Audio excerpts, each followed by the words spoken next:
बिस्मिल्लाहिर्रहमानिर्रहीम। अस्सलाम वालेकुम students, hope you all are fine. Class आज हम पढ़ेंगे इंडक्टिव मेथड के बारे में, ठीक है। और इसी से रिलेटेड एक और टॉपिक है जो कि डिडक्टिव मेथड है, लेकिन ये हम नेक्स्ट लेक्चर में पढ़ेंगे। आज इंडक्टिव मेथड को क्लियर करेंगे, ठीक है।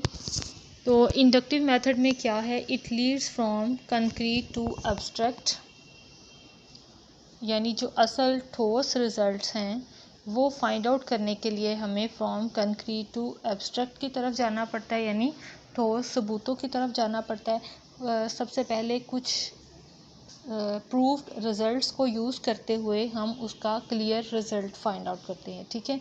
इसकी एक और वर्डिंग है पार्टिकुलर टू जनरल, यानी कुछ स्पेशल केसेस को देखते हुए हम उसको जनरलाइज कर देते हैं कि ये फॉर ऑल के लिए ये रिज़ल्ट जो है वो ट्रू है। यानी अगर कोई मेथड जो है, इसी मेथड के बारे में हम बात कर रहे हैं, मैथ्स के रिलेटेड हम बात कर रहे हैं, मैथ्स को पढ़ाना है हमने, तो किसी भी न्यू मेथड को मैथ्स में फार्मूला को ले लेते हैं, वो आपने बच्चों को सिखाना है। तो ये इस मेथड के अकॉर्डिंगली अगर आप बच्चों को बताना चाह रही हैं तो आप क्या करेंगे, सबसे पहले बच्चे को कुछ एग्जांपल्स देंगी और फिर उसे कहेंगे कि इन एग्जांपल्स का जो सॉल्यूशन निकलता है वो फॉर ऑल के लिए जो है वो ट्रू रिज़ल्ट है, ठीक है। इसको मैं मज़ीद इलेबोरेट भी करती हूँ मज़ीद।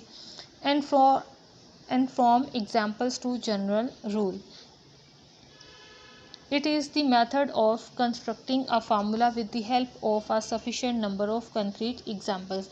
यानी कोई फार्मूला डेवलप करना है, कोई रूल डेवलप करना है, तो सबसे पहले कुछ एग्जांपल्स हैं जो बिल्कुल क्लियर इसी फार्मूला की कंडीशंस को फॉलो कर रहा हो, ठीक है। लेट्स सपोज इवन नंबर्स हैं, ठीक है। हम ये बच्चे को बताना चाह रहे हैं कि इवन नंबर जो हैं वो 2 पर डिवाइड होते हैं। तो इसके लिए क्या करेंगे, हम फॉर एग्ज़ाम्पल 4 लेते हैं, इसको 2 पर डिवाइड करते हैं, ये ओबियसली कम्प्लीटली डिवाइड हो जाएगा। इसके बाद 8 लेते हैं, 8 को 2 से डिवाइड किया तो ये भी कम्प्लीटली डिवाइड हो गया, ठीक है। इसी तरह 10 लेंगे तो ये भी कम्प्लीटली डिवाइड हो गया, राइट। अब देखिए हमने 3 एग्जांपल्स ली, उन्हें 2 पर डिवाइड करके चेक किया तो वो कम्प्लीटली डिवाइड हो रही थी। अब हम ये कह सकते हैं, यानी कि कुछ केसेस को हमने देखा, लेकिन अब हम इन कुछ केसेस को देखते हुए हम ये कहेंगे कि ये फॉर ऑल इवन नंबर्स के लिए ट्रू बात है कि ऑल इवन नंबर्स जो हैं वो डिवाइड होते हैं 2 से, ठीक है। तो ये इस मेथड की एक छोटी सी एग्जाम्पल है। It is based on induction, which means proving a universal truth by showing that if it is true for a particular case, यानी अगर ये कुछ particular cases के लिए true है and is further true for a reasonably adequate number of cases, तो ये जितने भी adequate हर यानी उससे related results हैं उसके लिए ये result true होगा। It is true for all such cases।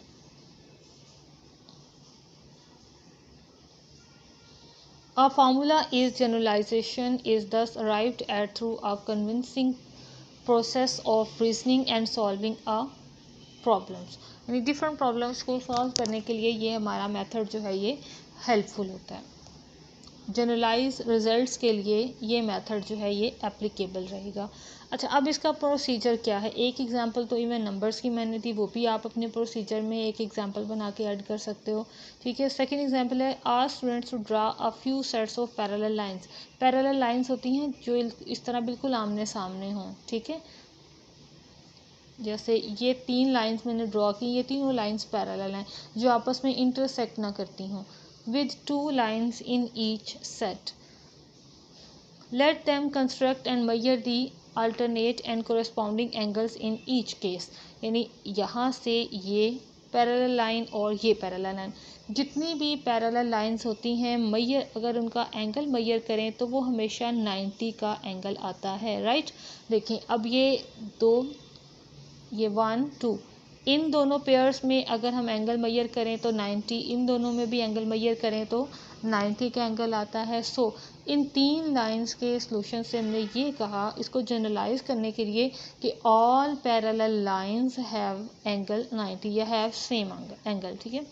They will find that equal in all case, कि वो फाइंड करेंगे कि हर केस में जो उसका सॉल्यूशन आ रहा है एंगल का वो सेम आ रहा है, ठीक है। This conclusion in a good number of cases will enable them to formulate the relevant generalization, यानी इस छोटे से रिजल्ट से उसको मज़ीद जनरलाइज करने के लिए उनके पास एक ठोस सबूत है, ठीक है, कंक्रीट मटेरियल है जिससे वो एक एब्स्ट्रैक्ट रिजल्ट जो है वो बना सकते हैं। नेक्स्ट ये एग्जांपल देखें, सेकंड एग्जांपल स्किप कर दें क्योंकि मिनिमाइज सा मटेरियल ही लिखा जा सकता है पेपर में। Given them a number of cases a plus b x plus y l plus m and p plus q and ask them to find the squares in each case by the method of multiplication, यानी multiplication method से ही इनके squares find out करने हैं। Hopes हो कि आपको भी स्क्वायर का फार्मूला आता होगा। They can further be helped to generalize on the basis of these conclusions.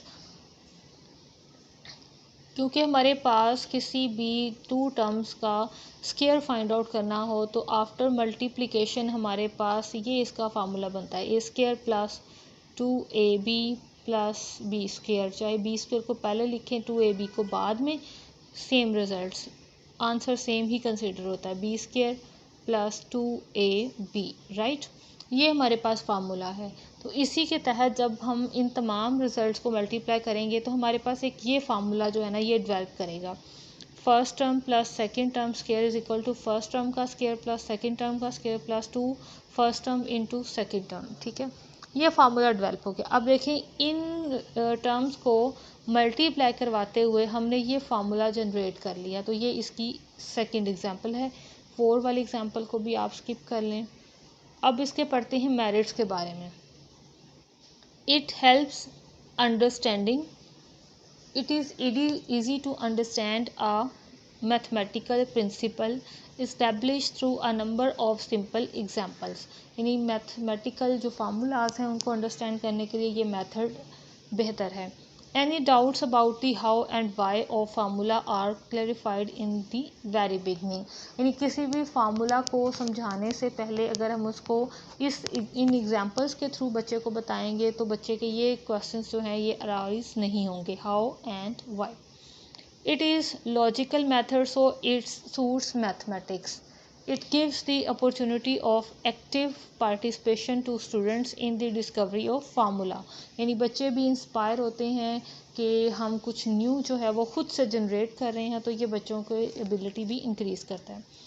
Point 4 है it is based on actual observation thinking and experimentation, क्योंकि बच्चे खुद जो है वो एक्सपेरिमेंट करते हुए सीखते हैं कि फार्मूला किस तरह से डेवलप हो रहा है या कोई भी लॉ या रूल है तो वो किस तरह से जो है वो कंस्ट्रक्ट हो रहा है। It curbs the tendency to learn things by rote and also reduces homework, इसमें होमवर्क की भी ज़रूरत नहीं होती क्योंकि बच्चे एट अ टाइम उसकी प्रैक्टिस कर चुके होते हैं और उसको एक्सपेरिमेंट के तौर पे भी काम उस पर कर चुके होते हैं। As it gives freedom from doubts and helps in understanding it suits the child, यानी चाइल्ड की मेंटल लेवल के अकॉर्डिंगली उसको सूट करता है। अब हम पढ़ेंगे नेक्स्ट इसके drawbacks. It is limited in range, यानी इसमें बहुत कम मटेरियल जो है वो इस मेथड से करवाया जा सकता है।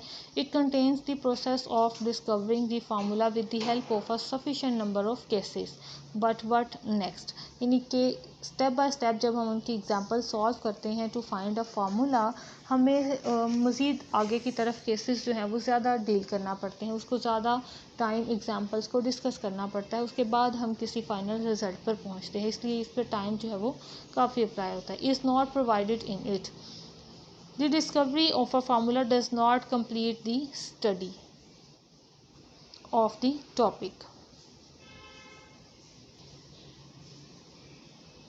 A lot of supplementary work and practice is needed to fix the topic in the mind of the learner, यानी लर्नर के लिए एक टॉपिक को समझना भी थोड़ा लेंथी प्रोसीजर हो जाता है, सेकेंडरी बेस पे चला जाता है। Inductive reasoning is not absolutely conclusive, यानी इसमें कोई कंक्लूसिव नहीं होता, रिज़ल्ट कंक्लूजन की तरफ नहीं जा रहा होता, ठीक है, बस एक रिज़ल्ट है जो फाइनलाइज हो जाता है और उसको किसी के लिए भी अप्लाई किया जा सकता है। ये उसका बेनिफिट है कि वो अप्लाई किया जा सकता है, लेकिन ये है कि जनरल तौर पर उसका खुद का कोई ख़ास रिजल्ट नहीं फाइंड आउट होता। 3 और 4 cases are picked up to generalise and observation, यानी कि कुछ एग्जांपल, ये जो 3 एंड 4 केसेस कहा जा रहा है, ये एक्चुअली ये मतलब है कि 3-4 केसेस को डील किया जाता है और उनसे जो रिज़ल्ट आता है उसी से हम एक रिज़ल्ट बना लेते हैं कि ये जनरलाइज रिज़ल्ट बन गया, ये ट्रू रिज़ल्ट बन गया। जैसा कि एग्जांपल 3 हमने पढ़ी, एक फार्मूला डेवलप करना था first term plus second term का स्क्वायर, तो उसके लिए हमने कुछ टर्म्स को मल्टीप्लाई करवाते हुए जनरलाइज फार्मूला डेवलप किया है। ठीक है, तो वो जनरलाइज फार्मूला कैसे हमने फाइंड आउट किया था, हमने step by step 3 to 4 times उसको सॉल्व किया था और फिर हमने कहा था कि yes this is true. Therefore, the process establishes contain a certain degree of probability which can, of course, be increased and made more valid by increasing the number of cases. यानी कुछ केसेस में formula develop करने के लिए हमें ज़्यादा examples को solve करना पड़ सकता है। It is likely to be more laborious and time consuming, क्योंकि एग्जाम्पल जब बार बार सॉल्व करेंगे चेक करने के लिए कि सेम रिजल्ट आ रहा है तो उसके लिए टाइम तो लगेगा ही। At the advance stage it is not so useful as some of the unnecessary details and explanation में take teaching dull and boring. यानी ये चीज़ें जो हैं एडवांस लेवल पे बेहतर नहीं है, ये बच्चे की छोटी स्टेज तक, जैसे कि अगर स्टूडेंट मिडिल क्लास में है तो उसके लिए ये वाला मेथड जो है वो एप्लीकेबल रहेगा। राइट।